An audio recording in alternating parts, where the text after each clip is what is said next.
Greetings, everyone, and happy Saturday. Excuse me. I just had a handful of almonds. They make you a little dry.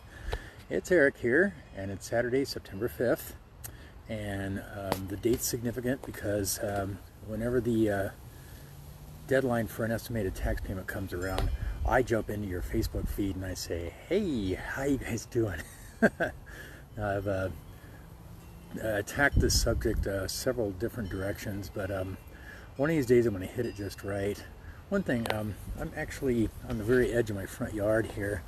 I'm under my neighbor's olive tree, but it grows over into my property, so I'm actually taking advantage of it for a backdrop. So yeah, I think it's an olive tree. They've got some name for it, I don't know.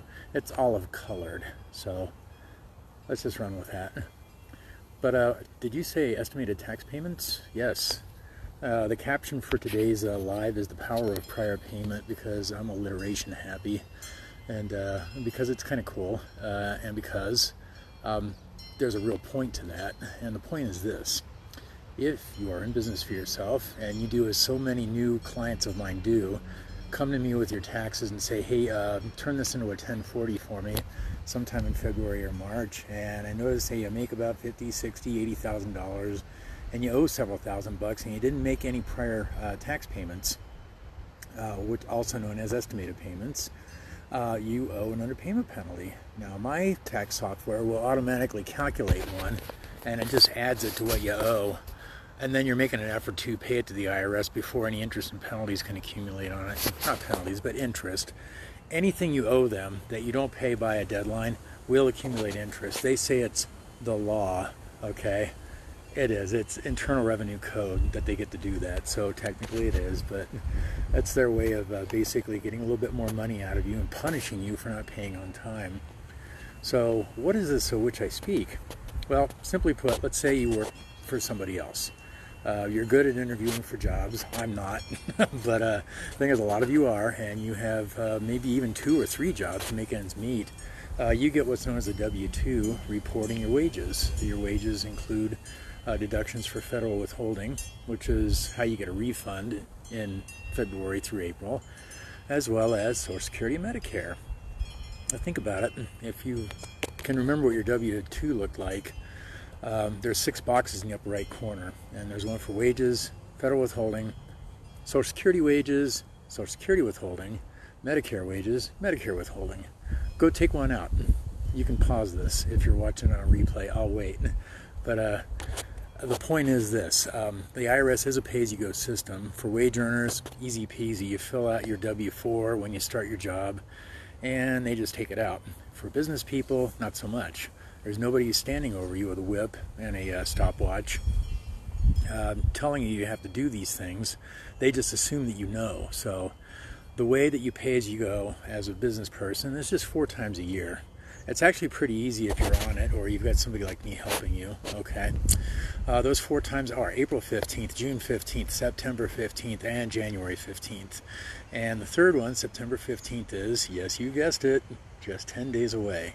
So what's the advantage of doing this? Here's the story. If you believe you're going to owe at least $1,000 in taxes and you have not made estimated tax payments, you will pay an underpayment penalty. But the other thing is that if you make an estimated payment now, let's say you think you're going to owe $2,000, so pay about $800 of it this month prior to the 15th. By the way, if you go, how do I do this, Eric? Go to your favorite search engine and type IRS Direct Pay, and a page will come up. You click Make a Payment, the big blue button, and it's like buying something online. Just pay them. There's drop-down boxes, but it's pretty obvious. In this case, it'll say estimated tax. Second choice will actually pre-populate for you, 1040 ES, which is short for estimated. And tax year is 2020, this year. So that's it. You pay $800 this year. I beg your pardon, I'm sorry. You pay $800 this month for the 15th. Pay another $800 January 15th. And guess what? You only owe $400 in April, and tax season isn't so exciting. Nor do you have to take money out of savings to pay taxes. So that's the other thing, is if you pay a little bit as you go, you're not only avoiding penalties and staying above the radar, so to speak, but you're also helping yourself out because you owe less in April. So that's the power of prior payment. Estimated taxes. So glad I could help out. I hope you're enjoying this beautiful day. If you're here in Colorado like I am, and you believe the weather person, greatest job in the world. You never have to be right. Meteorologist. Anybody at senior high school comes to me and says, what should I do for a living? Go into meteorology. It's the best job in the world because you never have to be right. Anyway, I got off on a tangent there. But yeah, it's supposed to turn to winter for a couple of days on Tuesday and Wednesday here. So we're enjoying a beautiful day with poofy white clouds in the sky, and those guys that fly in their balloons in Colorado Springs here, that's a Labor Day thing. Sun's kind of hit me in the face, isn't it? So yeah, there's a nice weekend ahead of us, and it's all turning to heck on Tuesday. So get out and do something fun. Be randomly kind to a stranger, and stay abundantly healthy. I'll be talking to you soon. Happy Saturday.